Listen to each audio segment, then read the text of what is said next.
Yeah, sorry guys, that was a harsh cut at the last podcast. Sorry for that. So now the thunderstorm is gone, so we can continue here with the rest of the first chapter here, which is actually the overview of KDD2 topics. So we had the buzzword bingo earlier, and we had a recap of the KDD1 lecture, and now let's have a look at the KDD2 topics. So the basic observation is that in KDD1 all the methods typically focus on vector data, so feature vectors. I told you before that feature vectors have a very big advantage because in that case we have one canonical representation of data, which is quite okay in most cases. So the methods to detect patterns, to derive patterns, just have to focus on how to detect those patterns and not so much on how the data is represented. So feature vectors are totally fine.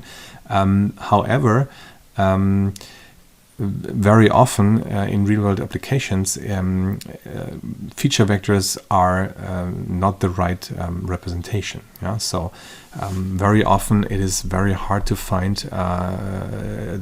suitable feature transformation is hard to find, or also a kernel, of course. So the right features maybe are not easy to find, or even a suitable similarity function or distance function is not so easy to find. So sometimes so what can you do in that case? Yeah, you cannot derive feature vectors or suitable feature vectors. Very often, one reason for that is that the data may be really complex in terms of the semantics of the objects, have very different context and very different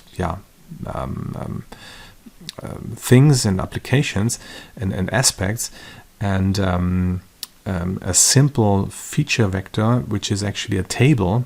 Simple feature vectors are rows in a table. So a table is maybe too simplistic model to model all complex object semantics. Yeah. So this is the old discussion between relational model and object model. Relational model usually relies on the concept of tables, and the object model usually relies on the concept of graphs. And with tables you can model a lot of things, but of course less things, less context than with graphs. So in that case, it might be the reason for why you not find a good feature transformation, that the relational model which you end up when you generate feature vectors is just too simple to capture all object semantics. Yeah, and last but not least, it may be the case that representation learning is also not applicable, meaning that, for example, you don't have enough data, training data, or you are completely unsupervised. So in that case, of course, also you can use autoencoders and stuff like that, but very often you fail to really learn the correct representation. So in that case, you would be lost. And of course, that is not the case that you are then lost. There are a lot of algorithms and methods to learn from data which is much more complex, have different data types, and this lecture, KDD2, is mostly on how to handle those different data types.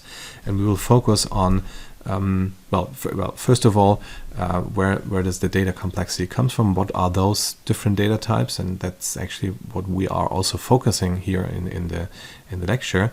So it begins with high-dimensional feature vectors. So still just relational data here, but if you have a lot of attributes, which might be the case because the original objects are still complex, very complex, and you have to come up with a lot of features to capture all of those contexts and things.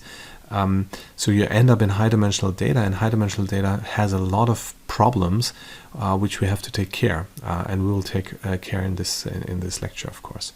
Then time series have, of course, something where you have some kind of sequential information over time. The same with sequences, where the sequential information is not along time, but still there is some sequential information. And also, if those sequences are in time and space, you have typically those spatial temporal data like trajectories and stuff like that. So we will focus a lot on those specific data types, how to deal with that, how to derive patterns from that. Maybe the patterns you can derive from that also changes are also very specific to things. For example, if you have sequences, maybe you are interested in things that are frequently occurring in different sequences, or periodically occurring in sequences. We will also take care a little bit about graphs, not too much. We will not cover actually text and shapes, but it should be mentioned here that text, of course, is a very important format. And of course, our colleagues from NLP, especially in the computer linguistics department, so Professor Schütze, for example, so those guys are very, very good in that, and they have different lectures also on how to process but also how to analyze text. So if you are interested in that, you may want to attend those lectures. I can highly recommend that. And also shapes, we will not cover that here. And you can think of many different other types that or data formats that do not really fit into feature vectors, into plain tables, and of course you can also try to directly work on those things. So this is actually the major difference between KDD1 and KDD2, that we now try to consider not plain feature vectors. Our data is not plain tables anymore, but some more complex data. Just that you know, if you get lost during the way, there are a lot of textbooks I can recommend from different perspectives. So the first two are more the data mining guys. Mitchell is more a machine learning guy. So this book here by Leskovich, Rajaraman, and Jeffrey Ullman, those guys are from Stanford. They are more from the scalability aspect. So here the big data aspect is somewhere in. This is a German, very small, very short German book, quite old already, but still you can look at least these the KDD1 basics here. You see here another subcommunity playing their cards in data mining or in machine learning, which is from pattern recognition. Bishop is a pattern recognition guy, and also the book of Duda and his colleagues are from, or this book is also from the perspective of pattern recognition. So have a look in one of those books if you want, and of course you can also try to contact us if there are any things unclear in the next couple of weeks. That's it for week 1.